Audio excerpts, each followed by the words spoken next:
Hello, everyone, and welcome to the Every Movie Ever podcast. My name is Ben Groves. And my name is Rob McFarlane. Welcome to the show, a movie podcast where we ask the important questions like chicken or the egg? Which came first? Obviously the egg. Learn your dinosaurs better, my lovelies. Maybe, but possibly the chicken. You know what I mean? Before dinosaurs? What, are you a scientist? I know you're a nerd, but are you into science? A little bit. You egg science man? Yeah. I'm a chef. This is the censored version of the show. Swears will be bleeped, but fear not, dear listener. As always, the full, uncensored version is available early on our Patreon for as little as £1, my dear boys. And the link to that is right below wherever you click play, so go do it, Go do it, you fucking wet beans. I don't know what that means. Me neither, but I'm here for it. I'm here for it too, man. Let's keep it going. How are you doing today, bud? Oh, bud, I got big news. Hit me with it. So I did the podcast. I already know it. Yeah, I know. But hit the listener with it. So I joined the podcast with you. You did? A couple of years back. You did? And then not long into it, I put myself out a window, had a big mental breakdown, had to move home, had to retrain, stop working as a sound engineer in the music industry, and become a chef. Yeah. And just rebuild, retool, get myself back together. And you did it beautifully. Oh, babe. And then we've been doing this podcast remotely this entire time. I've just been accepted for a job. Hey. In your town. Hey. I've just been accepted for a flat in your town. And it's happening. I'm getting back on my own 2 feet. I'm going to be an independent person again. I'm no longer living with family. The mentals are in a good spot. Good, The man. financials are in a good spot. It's all coming up Millhouse, bro. How about you, man? How you doing? Remember a while ago where I was in a rough one and I was like, I'm just aiming for middle of the road. Yeah. Like I'm aiming for mediocre, middle of the road. That's what I'm desperate for. Well, I hit it a while ago. Yeah. And what I quickly realized is I fucking hate it. The thing that I have always I've learned recently is no matter how much you push the envelope, it's still stationary. It is. That's outrageous. That's outrageous. I would have preferred a swimming joke or some shapes, colouring. Right, not a stationary What joke. I've learned recently is Frosty's 10 metre badges are pretty hard to hit. You know what I mean? Something like this. Right, okay, but not the envelope stationary. A stationary joke, mate. Unbelievable. We hit 100,000 downloads. We did. We've hit 100,000 downloads, which is insane. So everyone listening, congratulations, babe. Thank you so much. Thank you, darlings. 100K. We're in the 6-digit club for downloads. That's mental. That is mental. Rarefied air. You know what I mean? Beautiful. This beautiful. is it. I'm going to start walking around town with a ring on, just being sort of like, hi, my name's Ben Groves. 1,000 downloads, you ask? Yes, I have. Kiss the ring? And that's going to be it. It's going to be great. Yeah. What we doing today? We are spin kicking our way through Roadhouse as you try and Patrick persuade me that Patrick Swayze Lovely. is in fact playing the same man across a trilogy of Dirty Dancing, Roadhouse, and Point Break. I think you're mad, but you've got some compelling points. That's right, buddy. I do. First off, I'm going to be calling on Exhibit A, followed by Exhibit B. Oh. Closely followed by Exhibit C. You gonna tell us what they are? Yes, genius. That is the whole episode. So get listening. Okay, yeah, fair. I'm hooked. All right. So I've written the breakdown this week. It's a little bit of a straight down the middle one. Some people haven't seen Roadhouse in a while. They want to be reminded what happened. Some people never have and never plan to. Spoiler warning for you lot. But we're going to be playing around with the fiction. We're going to be saying that this guy's another guy. So I thought, do you know what? Just give the audience it straight. Why are you being so hurtful? We're not playing around with fiction. We're educating fact. Really, fact. Yeah. Fact. Because I remember violently saying, your proof better be bulletproof. Otherwise, I'm going to be, and I quote, furious. I've seen Roadhouse now. I hadn't in episode 1. Yeah. I got some questions for you, babe. Get into the breakdown and we'll get into your incontrovertible evidence, which is, all right, rock solid. I'm going to read the breakdown, not because you just yelled at me to, but because I want to. All right? Roadhouse. James Dalton is a professional bouncer working at a New York City club. Though calm and disciplined, he is haunted by the memory of murdering a man. I mean, okay. It's not wrong. It's not wrong. One night, businessman Frank Tillman recruits him to clean up the Double Deuce, a violent and lawless bar in Jasper, Missouri. Dalton agrees, demanding full control over the club's operations. It's a very bold claim for a bouncer to make. You know what I mean? Right. Also, what is this secret society of like John Wick bouncers? Oh, there's loads. That are You know what I mean? We can play with this in a bit. I've got a question for this. I've got a thought experiment for us later. Okay. Upon arriving, he fires all the corrupt staff involved in theft and drug dealing. He rents a barn from a local farmer named Emmett, unaware that the mansion across the lake, I think it's a river, but we'll get into it, belongs to crime boss Brad Wesley, who rules the town through intimidation and extortion. We discover that Dalton is good with horses, which will be important later. Yeah, don't overthink it. Keep going. I'm going. Wesley quickly targets Dalton. Oh, I think I know where this is going. No, you don't. No way. Okay. No way. Wesley quickly targets Dalton, starting with his nephew Pat, one of the fired employees, who attacks Dalton and is swiftly beaten. Yeah, he's got a knife shoe. I've got a thing for that. Yeah, hopefully it's not a shoe. After getting a knife wound in the fight, Dalton visits hospital where he meets long-faced doctor called Elizabeth Clay, whom Wesley also desires. Mm-hmm. That's the horses thing, right? You'll have to see, mate. No one knows. It's a mystery. Yeah, sound. Dr. Clay immediately throws herself at Dalton. As we said, he's good with horses. Literally the next sentence. Who could have known? It was out of nowhere. It was out of nowhere. As Wesley escalates his harassment, he cuts off the Double Deuce's liquor supply and sends his thugs to stir up chaos.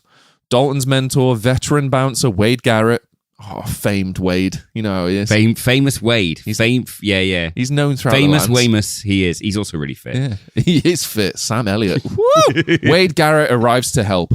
Wesley retaliates by torching Elizabeth's uncle's auto shop and ordering a mullet-wearing man, gorgeous, Jimmy Reno. Jimmy Reno? Is that his name? Reno. His name's... I also wrote a mullet-wearing a man, but he's also a mullet-wearing man. And his name is Jimmy Reno. Jimmy Reno? What a name. When Jimmy later blows up Emmett's home, a furious Dalton hunts him down. Sure. And murders him by ripping out his throat, horrifying Elizabeth. Everything in this world is flammable. Didn't also mention that Jimmy Reno goes to escape on a motorbike and Dalton chases him down on foot. Yeah. Because that's a thing you can do. Dude, it's next to a river, not a lake. It's next to a river and it's uneven terrain. Right, okay. A Tai Chi ninja bouncer is going to outrun a motocross bike. You know what I mean? Okay, yeah, fine. I forgot the bouncers are canon and according to human law, actually T-1000s. Yeah, 1,000%. Yeah. Wesley calls Dalton, threatening to kill either Elizabeth or Garrett. Dalton rushes to find Elizabeth safe, but returns to the Double Deuce to discover Garrett murdered. Enraged, he storms Wesley's estate, killing his henchman before confronting Wesley himself. He overpowers Wesley, but chooses to spare him. As he steps away, Wesley grabs a gun, only to be executed in cold blood by the local mom and pop business owners who have decided to join Dalton's murder cult. The police arrive, but everyone denies witnessing anything. So literally nothing can be done, apparently. No, later, that's how justice works. That's how it goes, man. Later, with Wesley gone, the newly revitalized Double Deuce thrives, and Dalton and Elizabeth enjoy a peaceful swim in the lake. It's a river, but what's fine. All memory of him murdering a man in front of her seems to have been erased. Yeah. I think that's pretty accurate. It's a very accurate portrayal. I mean, everything in this world is flammable. It is. You can blow up places by shooting at them. You can. You can blow up cars by shooting at them. Yeah. Some would say in a country where the guns are very legal, a flammable car that explodes with a bullet hit is dangerous. But then you think it's a Mercedes, so it's not designed to be driven in America. Maybe that's why it blows up. It's a strong film, Ben, one I hadn't seen before. And now I have seen it, I've only got more questions about your theory. Yes. And I've come with more answers. I'm going to get into the theory real quick and do a quick recap. Okay. The theory is that Johnny Castle in Dirty Dancing grows up to be James Dalton in Roadhouse, who then grows up to be Bodie in Point Break. They are all the same character. They're all the same one and the other. So here's a little recap. Johnny Castle, a charming, trustworthy guy with a rough side who knows how to fight, gets disillusioned with the wealthy and the upper classes at Kellerman's. Instead of chasing a college degree straight away like everyone else, he travels the country wanting to help people, practicing spirituality, learning philosophy, and evolving his fighting skills. He becomes one of the best bouncers in the US, but realizes his life has gone down a rough path that he doesn't want to continue down. He didn't like who he became. So he moves to California. He develops a new philosophy on life. And after the rich people of Kellerman's at Dirty Dancing and Brad Wesley in Roadhouse, he now knows two things, Robert McFarlane. One, Does he? That he never wants to work for the man again. And two, steal from the rich. And that's when he starts robbing banks. Ooh. It all tracks, is what I'm hearing the loud roar of people saying. And I get it. You know what I mean? I get it. Do you know what? For the first 20 minutes of this film, it really tracked. Right. I was like, well, this is 100% the same guy. Yeah. He moves the same. He talks the same. Yeah. He looks the same. Yeah. I then realized it might be that they're just played by the same actor. Yeah. When he's like, I was studying philosophy at NYU and I've killed a man and I grew up in a different state. And to Johnny...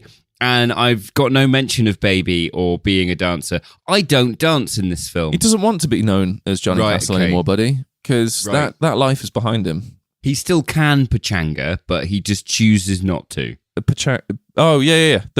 Yeah. Sorry, because I'm classically trained dancer. I had to... Right, had to take a moment. You had to correct me. It's actually the pachinko. It's a Japanese traditional dance. Yeah. Involves a lot of falling down. There's loads of marbles. You know what I mean? Great. Well, look, Vodka rocks. Let's get nipple to nipple. Give me your first bit of evidence. Oh, you want some evidence going through this? Okay, I've got a bunch for this, right? Okay. It is intense evidence, so I'm going to need you to follow me because it gets pretty deep pretty quick. All right? Okay, how about this? How about you give me your 3 strongest bits of evidence? Okay. Before I weigh in, and then we'll have a little heart-to-heart. Got you. And then, we'll see where we're at, okay? I'll round it out with my least 3 favourite bits of evidence. I love that. I love this. That's the best way of doing it, Dude, I bought 6 pieces of evidence exactly for this reason. I love it. God, this is why we work. All right, so evidence for the crazy Swayze theory. Nobody puts Baby in the corner is this film's Pain Don't Hurt. So in Dirty Dancing, right? Hear me out on this one. This is a stretch. Please explain. Yeah, it's a stretch. This is okay. Strong evidence number 1. Yes. So let me just say this is a stretch. All right, cool. Strong evidence number 1 is incredibly thin, but bear with me. All right. Right. Yep. In Dirty Dancing, when Johnny stands up for Baby in front of her father, and the whole resort, great scene. Yeah, he refuses to let her be dismissed. He's like, no, you live your dreams. We're doing our dance. I'ma lift you up. Mm-hmm. Dalton stands up for various women in the bars that he works in. Yeah. Standing up against the males that are causing a mischief around them. Mm-hmm. But in Roadhouse, Dalton has a tough yet calm approach to dealing with conflict. Right? Mm-hmm. Much like how our Johnny Castle handled conflict. Right. Choosing to sometimes walk away instead of get physical. Like the bit where he goes to smooth things over with Baby's father. And Baby's father turns around and he's like, get the fuck off my porch, you absolute reprobate. And rather than fight him, he just puts on his sunglasses and storms off in a leather jacket because he's finger guns the camera and slides out shot. Yeah. That's it. He left us all sopping wet. Okay, daddy-o. You know what I mean? It was amazing. But this is showing that he's standing by his principles that Baby instilled in him. Right. Such as when he tells the doctor, pain don't hurt.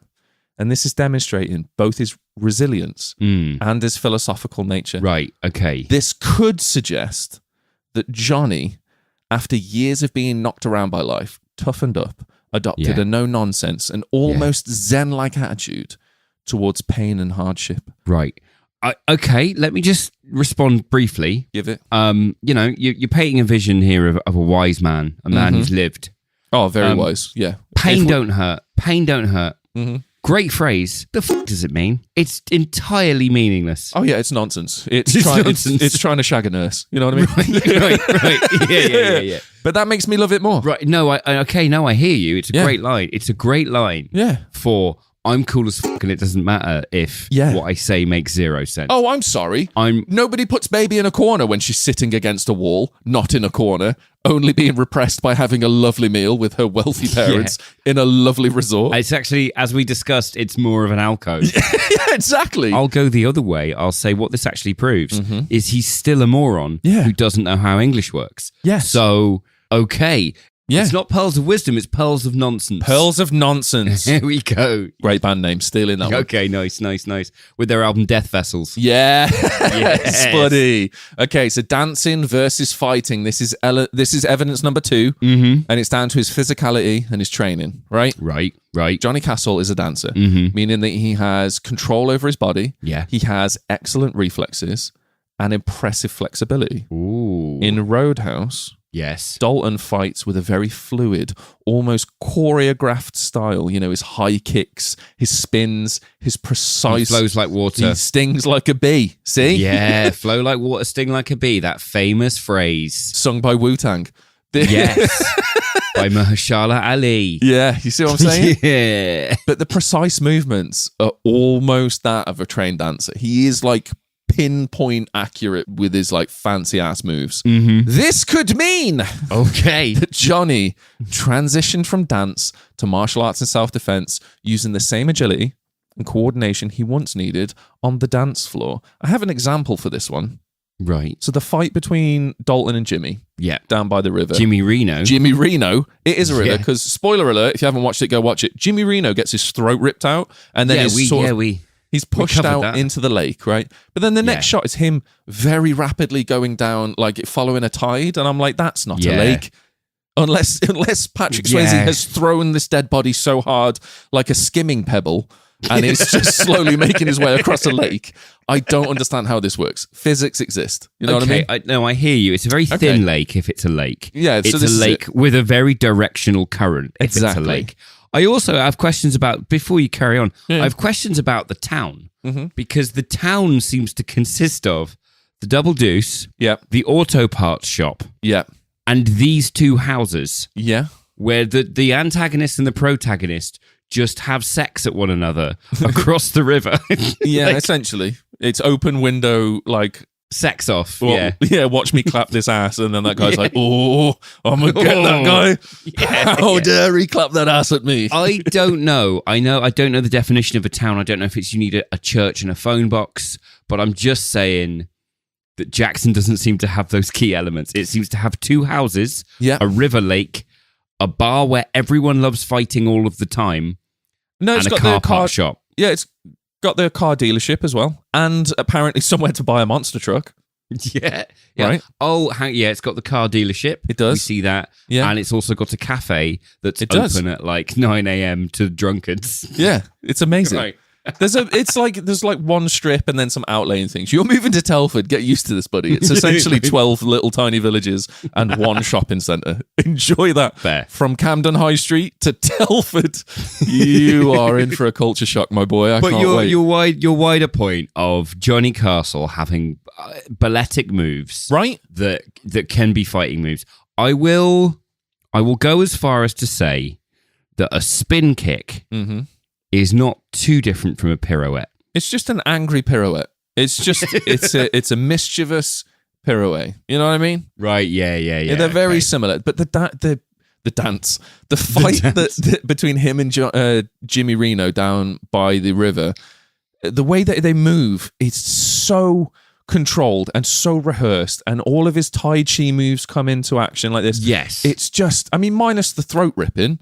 Right. You know what I mean? I don't know which dance that is. Is that Mambo? I think I've not seen it on Strictly, is all I'm saying. I've not seen it on Strictly Come Dancing. No, I don't think they do the pachinko on the Strictly Come Dancing though. I think it's just, right, okay. You know what I mean? It's regionalized to the pachinko. Right, okay. It's a pachinko specific move. Yeah. But that's, fair. So this is where I'm coming from. Like trained dancer, martial artist, the sort of like the fluidity tracks between the two, but it looks like there's a few years between, you know, Johnny Castle and Johnny Dalton. You can kind of piece it together however you want to, but the transition is feasible. You know what I mean? Okay. All right, so philosophy and growth, evidence number 3. Right. From idealist to realist. Ooh. So in Dirty Dancing, this might be the strongest point. I don't know why I've saved this till now. Right. Okay. In Dirty Dancing, Johnny is mad passionate, super idealistic. He tries to make it as a dancer. He's very creative. He's very sort of, the passion burns strong with this one. You know what I mean? Despite being a poor person in his lowly social status, Disgusting. which is in the dance world is outrageous. And I'm guessing in your former circles. In mine. Yeah, definitely. Come on, listen to this voice. This doesn't come with. This is expensive. No one says Bath without having owned at least one slave at some point in their life. Do you know what I mean? So he fights against the system, and he still believes in love and dreams. Johnny Castle is a lover, he's a dreamer, he's a creative, right? He's not a fighter, he's a lover, yeah. Yeah. But by the time of Roadhouse, Dalton has become a more hardened realist, but he still holds on to a philosophy as discipline, having studied philosophy at NYU, according to this movie. So this could suggest that Johnny, after struggling in the entertainment world, sought knowledge and self-improvement, eventually adopting a more intellectual, measured approach to life.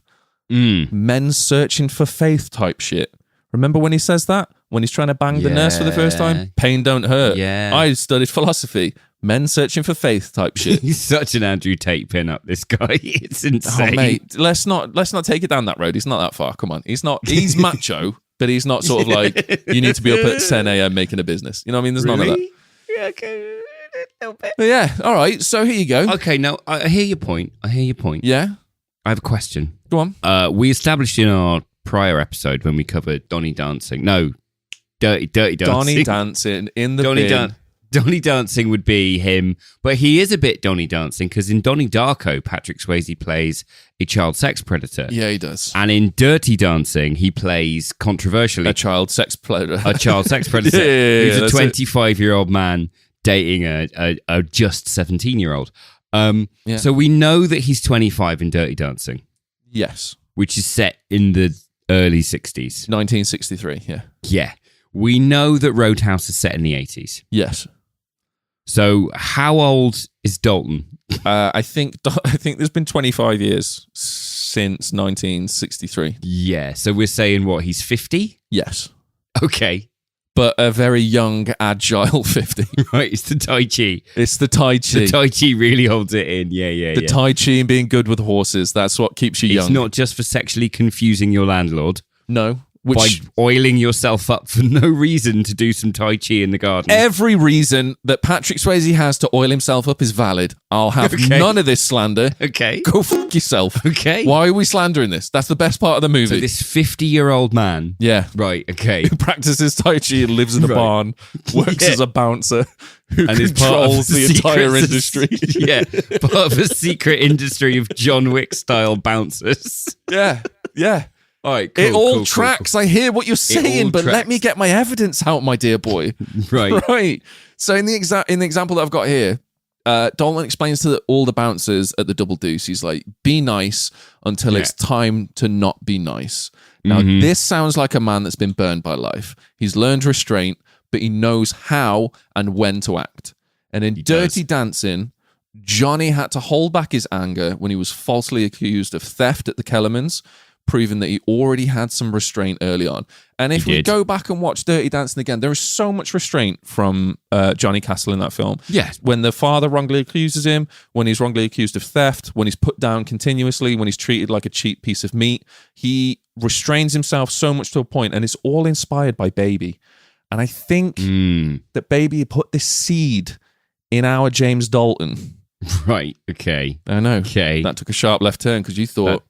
right? Yeah. See? I've got some some subreddits. But what I'm saying is I feel like that was there, and it's a very feasible evolution mindset of someone that's been burned time and time again. Lover to fighter to philosophist. Over the 55 years they've been alive. You know what I mean? Really?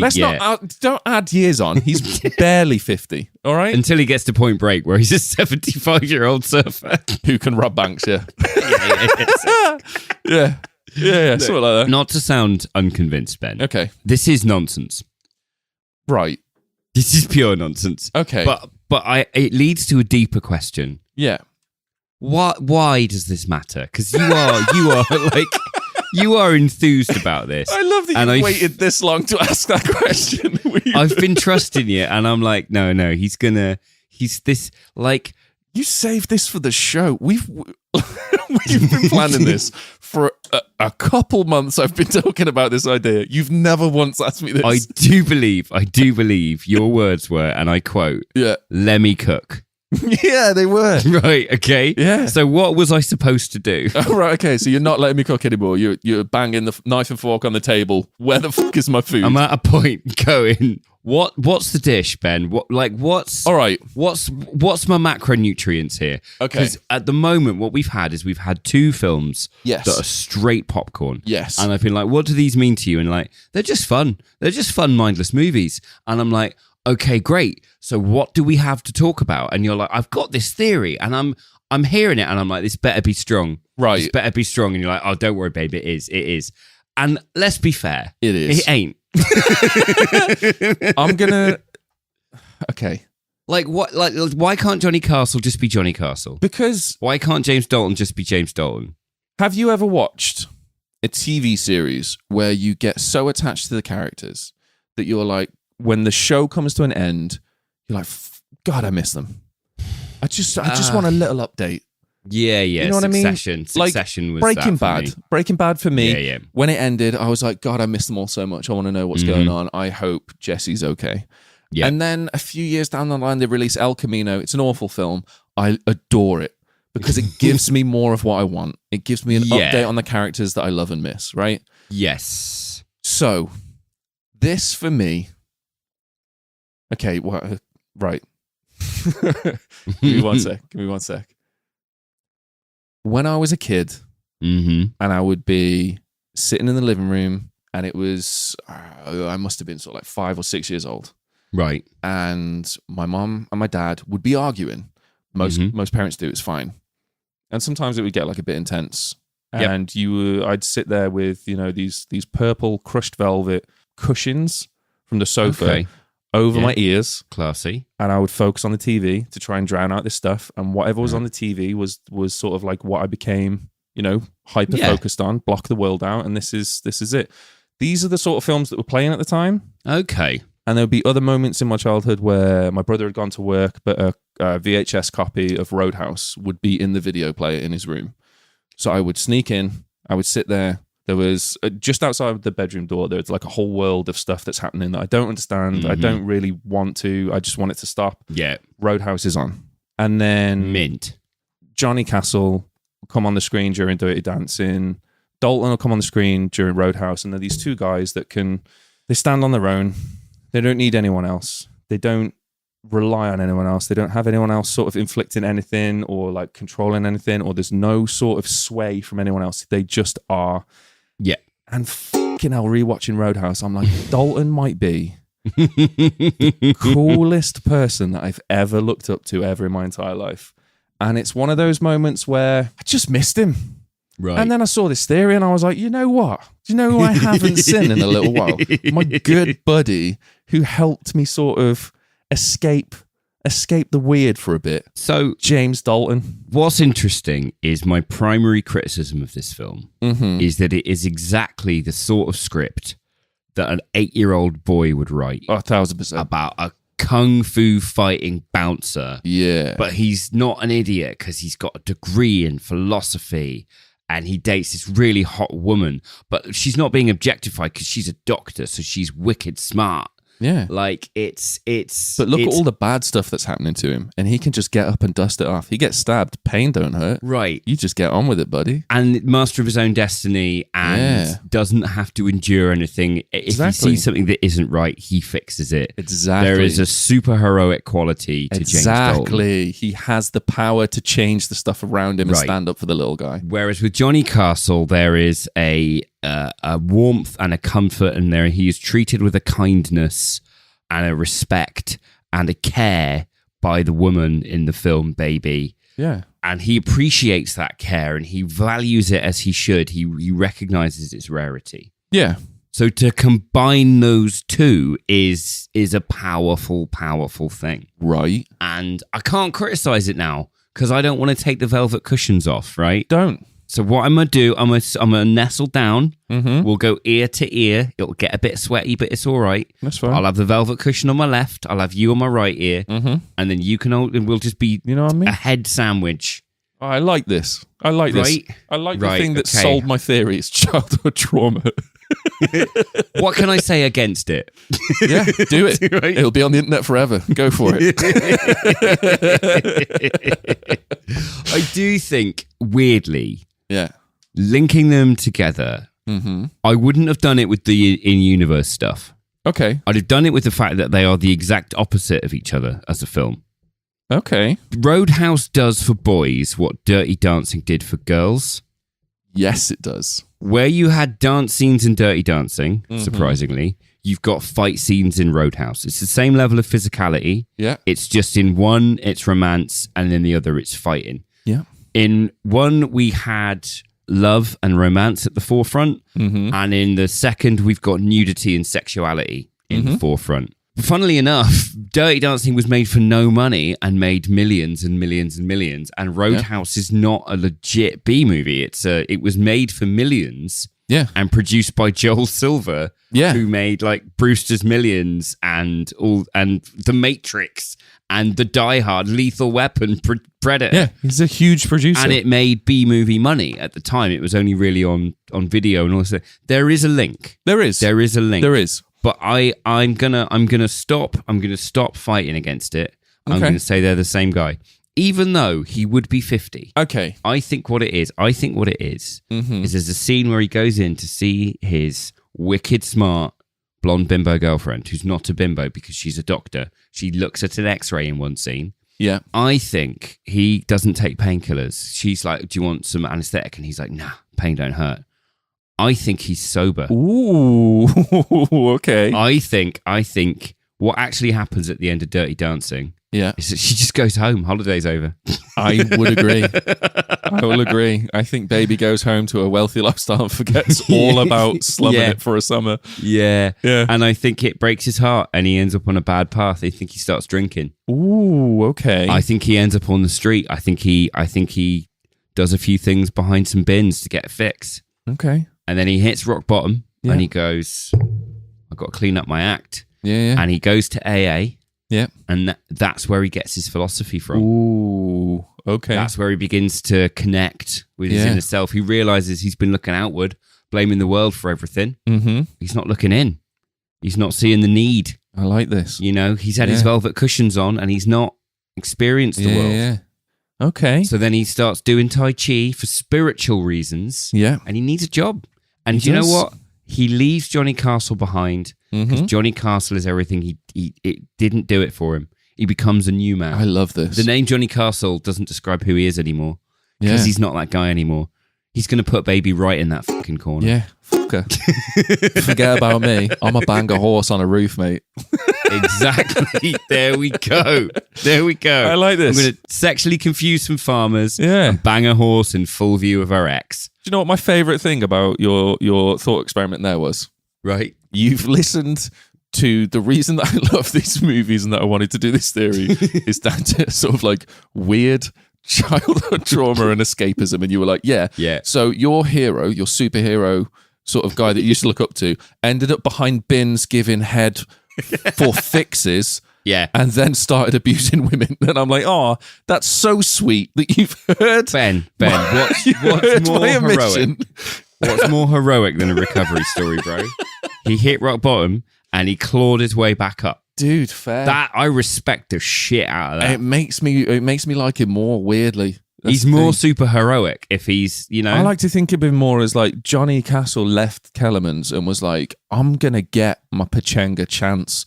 I'm going to get my dance. And he starts going for like Broadway. Mhm. On Broadway are like, you're good, but you're a wild card. And we've got too many wild cards on Broadway. It's a damn cesspit of wild cards. We need some straight shooters. And Johnny Castle, by gosh darn it, you ain't it. Why doesn't he go to Vegas? Just go to Vegas. So he gets on a train to Vegas. Oh, wow. Okay, you've got He this. gets on the Greyhound bus to Vegas. Wow, the Greyhound. Where he tries to make it as backup dancer for who was big in 60s and 70s. Siegfried and Roy. There you go. Siegfried and Roy. He's trying to dance with the tigers. He's like, yes, buddy, get me in. Watch me pirouette my way through this white tiger den.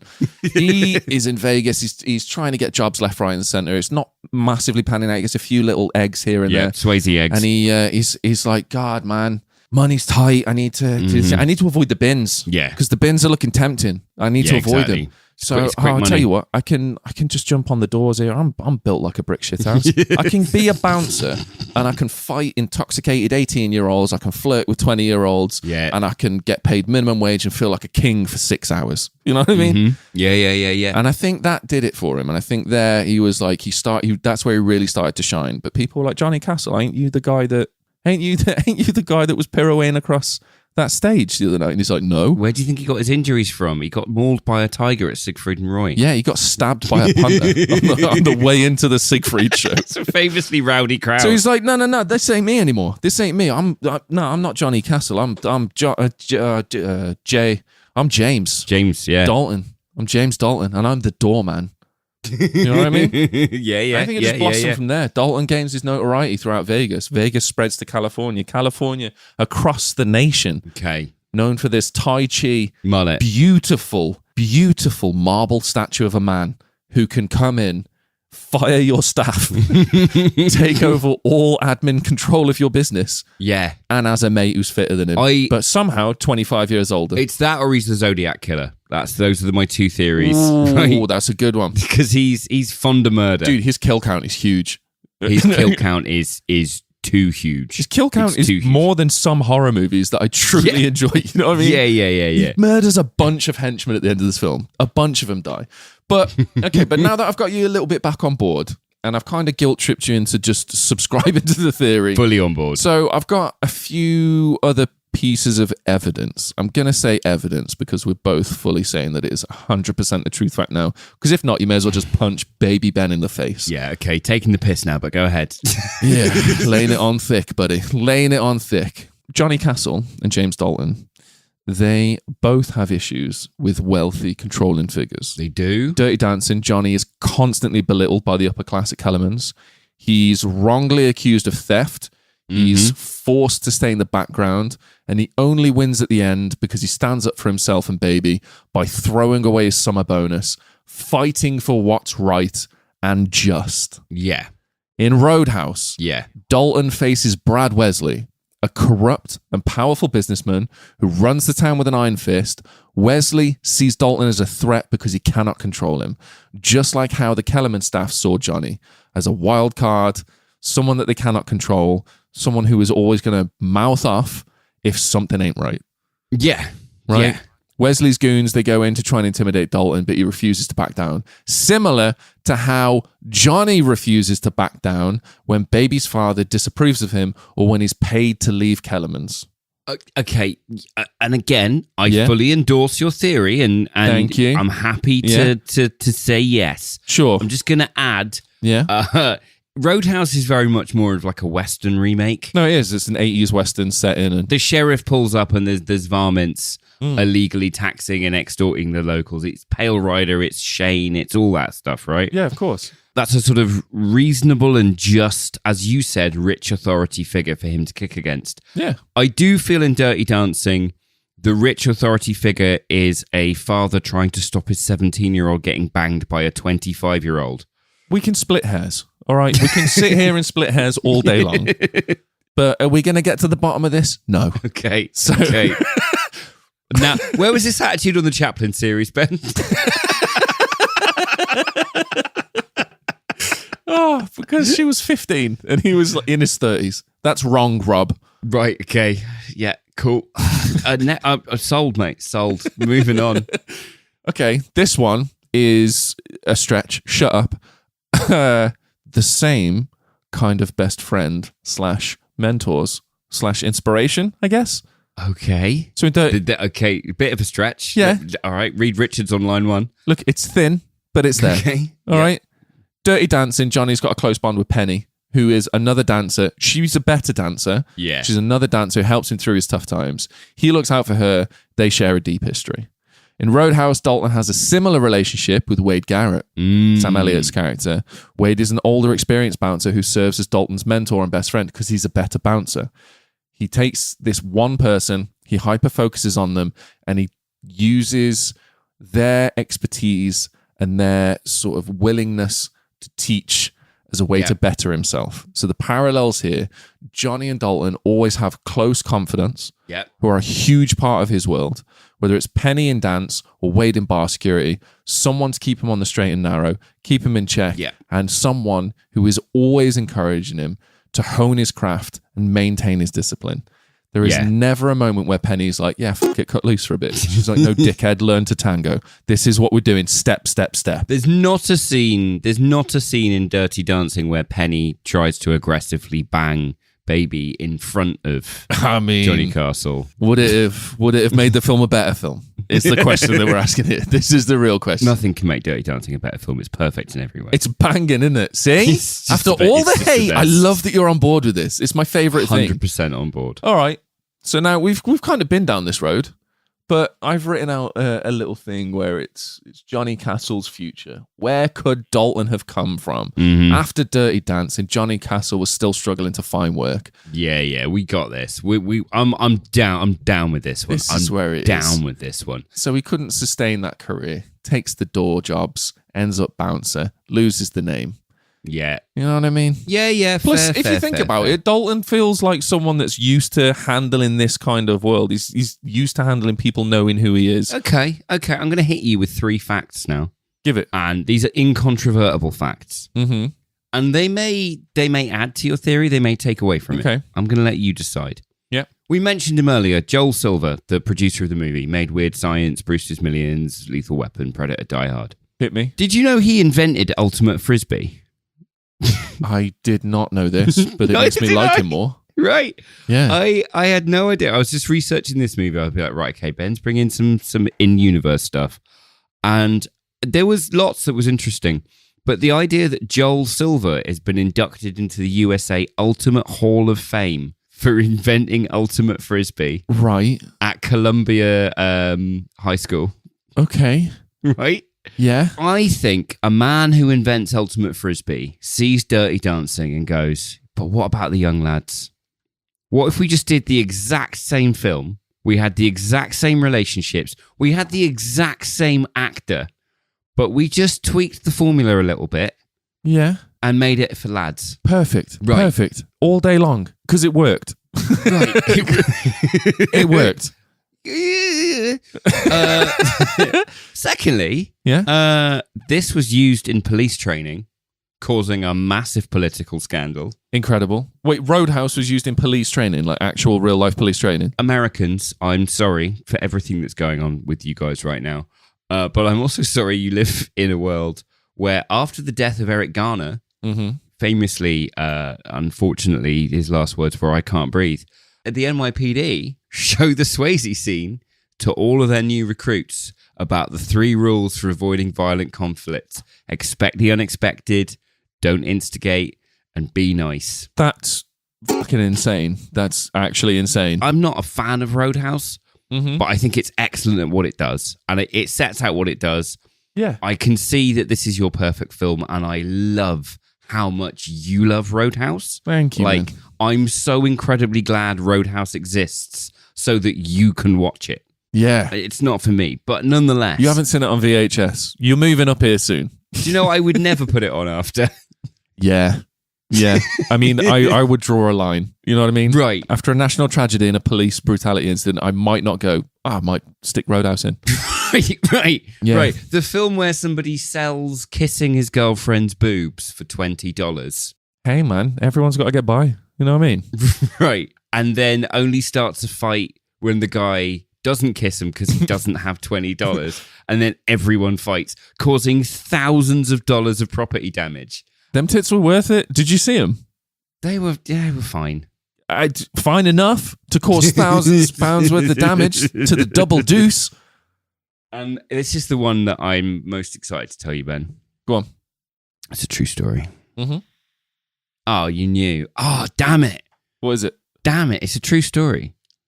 What you're about to tell me is a true story. No, Roadhouse. Oh, right. I thought you were going to carry on with something like, this is a true story. I have got a true story for later. Okay. No, yeah. It's like a... It's an unsolved murder of a town bully. Yes. Now, bear in mind, this is the most Missouri name ever. Yes. Ken Rex McElroy. Yeah. Incredible. God, that makes me so jealous. Rex. Right. Ken Rex K.R. McElroy. Amazing. Was shot in front of 30 people, none of whom could name the gunman. God damn. They all just went, didn't see anything. So this is my point about Roadhouse, right? When people point out the illogical mental ending where everyone just hides the guns and then goes, "Did you see anything?"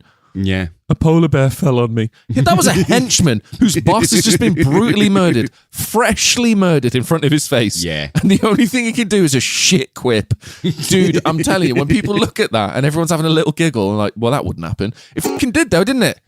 It did though. This is my point. That was the moment I went, okay. You see? Okay, maybe truth is stranger than fiction. This is what I'm saying, dude. America is a mental place. Like it is just the weirdest place on the planet. I've traveled Southeast Asia was incredible, right? Middle East, incredible. Like all across Europe, incredible. America was by far the weirdest place I've ever been because of how mental it is. I had a taxi driver once say, do an American accent and order a taco, pulled into a drive-thru, and I was like, why? And he was like, I'll give you the taxi ride for free, just for fun. Wow. That was just what he did for a bit of a giggle. Okay, that's good. Here's a British man. I'm going to pull into a drive-thru, do an American accent, and if it's good, I'll give you the taxi ride for free. I was like, I just want to go to the beach. Please, I don't feel safe. I don't want a Taco Bell. I would just very much like to go to the beach. Thank you so much. Yeah. You're very kind. Incredible. Obviously, I did it because it was hilarious. Free taxi ride, by the way. Nice. Yeah, dude. Speaking of true stories, I do have a true story that I've been dying to tell. I've been dying to tell, but I've not had any, there's been no film that's had a good synergy with the story. Okay, if this is your true life account of how you once roadhoused someone. Sort of. There's a spin kick involved. As long as it's not a throat rip, I'm all right. No throat rip. Yeah, sounds. Okay. Right. It's mainly to do, the link here is bouncers. I was a bouncer for a while. Okay. I did a brief stint as a bouncer. I did spin kick somebody. When were you a bouncer? Now, firstly, let me make it abundantly clear that the party I went to, they made it very clear that the bouncy castle was for all ages. You are a fucking idiot. Ben, I've needed to crowbar this story in for so long. This is the best I can do, all right?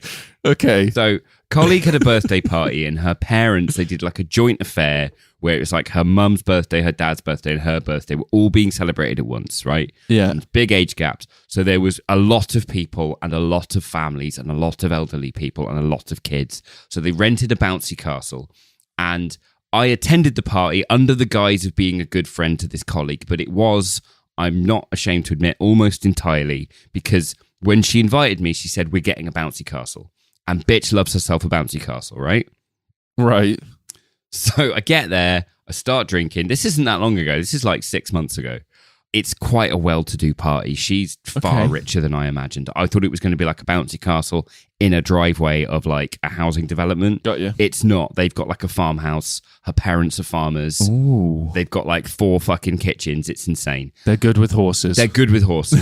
horses. I'm quite shy. Mm-hmm. And my friends and I just sort of loitered like sex offenders near the castle. Yeah. But viewing the children with hate, though. So if anything, that's the opposite of sex offence. Yeah, it's more abuse. We were like leering with like, fuck you, get off the castle. Because we didn't want to get on there anyway, Yeah. I digest. You were raging against the machine, but like if they released a kid's book. Yeah, exactly. Yeah. Eventually, my colleague gets on the mic because they had a PA system. The whole thing was insane. Sure. And she reiterated because she'd seen us and she was like, look, the bouncy castle's for everyone. It's not age restricted. Right. So like at that point, that's the most opportune moment. Like everyone's just heard that. Yeah. So Get on it. me and my colleagues, we just got on it. We rushed it. Yeah, of course. With such joy that a few of us kind of bounced on and took flight. Sure. On the way, I may or may not have spin kicked, spun cuck, spin cacked. Spun kicked? spin kicked a child. Spin kicked. Yeah, spin kicked a child, but like right in the spine. Well, their spines are tiny and kids are made of rubber and magic. They're bendy, right? You know what I mean? So this is what we thought. I felt bad, but we all, because we all went on at the same time, we bounced and then we forgot that we would still have forward momentum. So we like hit the side wall, like geese painting a fucking windshield of a plane. Yeah.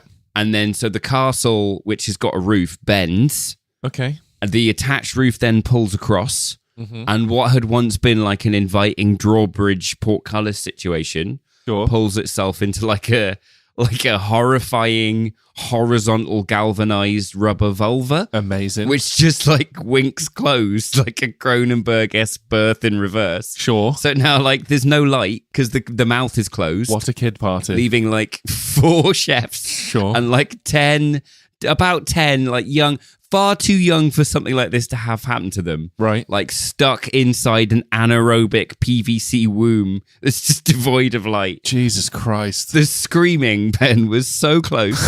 It was no reverb, right? It's how I imagine Limbo. It's just darkness and the screams of the unbaptized young. Just deadpan sound with no echo whatsoever. Yeah, right. That's horrendous. And then finally we managed to like get ourselves off the wall. It springs back to shape. And then we just left. Yeah. We just had to leave. Sure.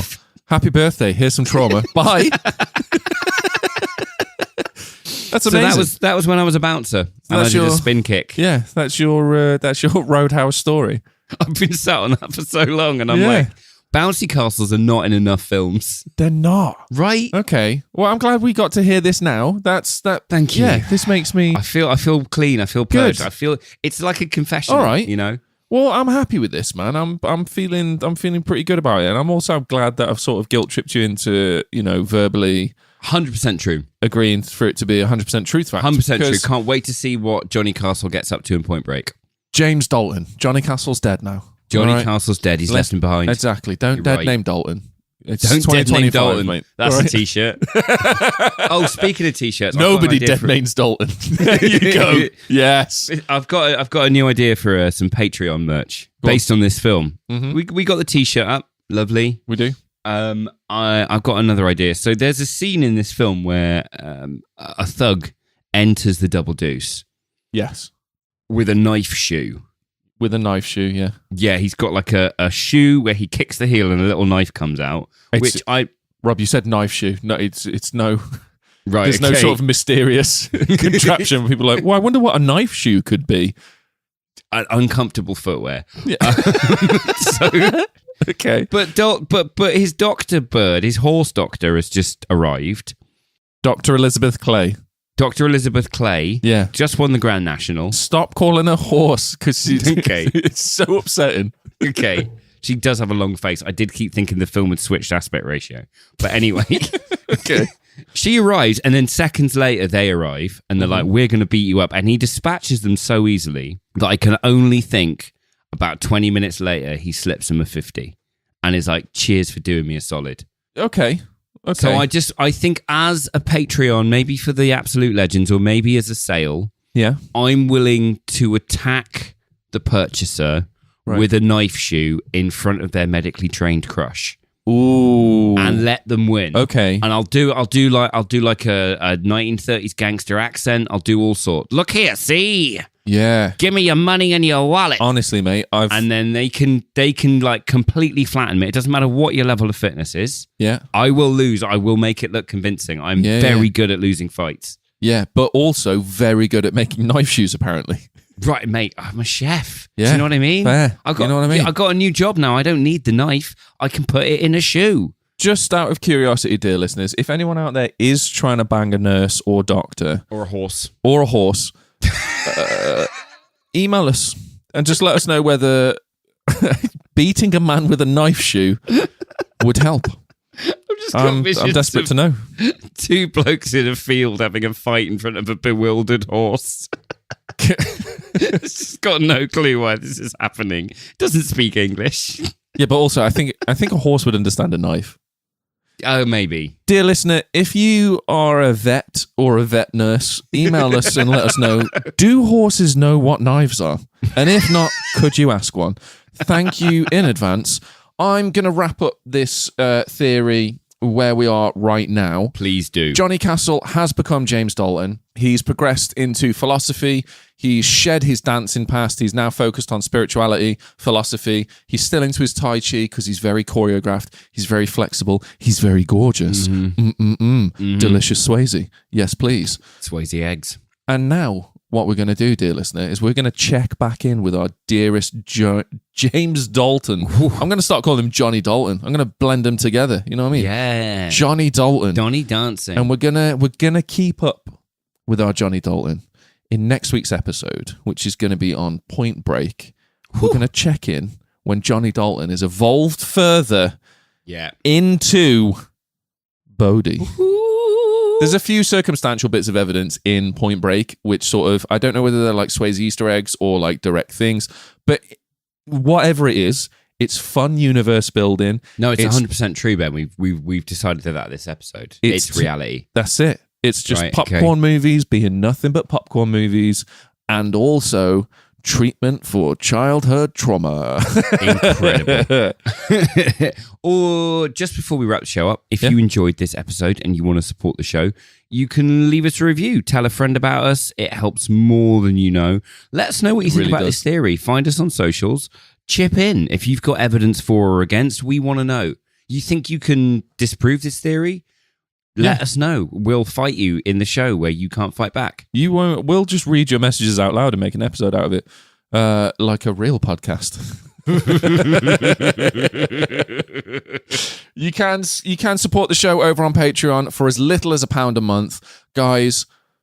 We appreciate each and every one of you so much, and I cannot stress this enough, because we hitting 100,000 downloads.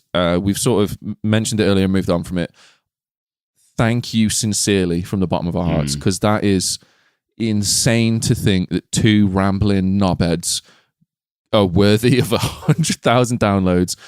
It makes no sense to me, but honestly, it's probably the proudest achievement that I've got to date, and I've got to do it with you, my best mate. Babe, same. And it's literally, it's fucking incredible. Thank you so much. Seriously. Next week, we're going to be doing Point Break. Go and watch the movie now, because it's worth it. It's incredible. Get it in your eyeballs. It's fantastic. Fire your gun up in the air and go, ah. Keanu Reeves on a surfboard. Get it in you. He peels the skin off chicken. It's so weird. It's a weird. It's got Nick Nolte in it before he cared so much about buttered sausage. What? That's Gary Busey. Oh, Gary Busey. So they are quite interchangeable. Nick Nolte and Gary Busey are quite interchangeable. I get them confused all the time. Okay. Yeah. Okay. This is a weird way to end. Guys, thank you so much for hanging out. Been an absolute pleasure. We love and appreciate all of you. We'll see you next week. We really, really do. And to thank you for spending an hour of your week with us, especially at the start of the week. We know a lot of you listen on a Monday. Ben is going to wrap up this week's episode, the thoughts, themes, and feelings of this film, into a Monday motivational pep talk. Rating. What are we rating the film? Fat 10? Oh, yeah. Ratings. Obviously, Fat 10. It's a 7. While I just tell you to consume. Listen, right, if there's one lesson that we can take from Roadhouse, it's that throat ripping is an effective way to get laid. All right? Like this, Dalton has throat ripped 2 men and gotten away with both of them. The sheriff in that town arrived at a fresh murder scene. There was a body in the lake no more than 100 meters away of Jimmy Reno. All right? And Jimmy Reno was missing his throat. Dalton then swims in Jimmy Reno's grave with a naked horse girl, bangs her. Oh, I've not considered that. They're swimming in a crime scene. They're swimming in a grave.